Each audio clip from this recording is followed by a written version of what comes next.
How to join groups in Roblox PS5. I'm going to tell you how to join groups in Roblox on PS5. But the catch, you can't join groups directly through the PS5 app. It's not available in console menus. Instead, use your phone or PC. Open the Roblox mobile app or website in your browser.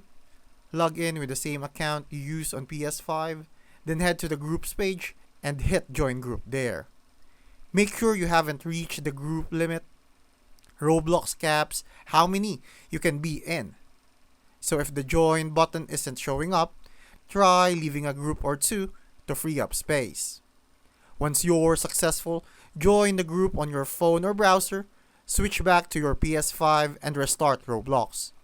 Your newly joined group will now show up in your profile under groups, and you'll get access to group perks like exclusive items or games. Just remember, group management happens off console, but once it's done, your PS5 reflects the update.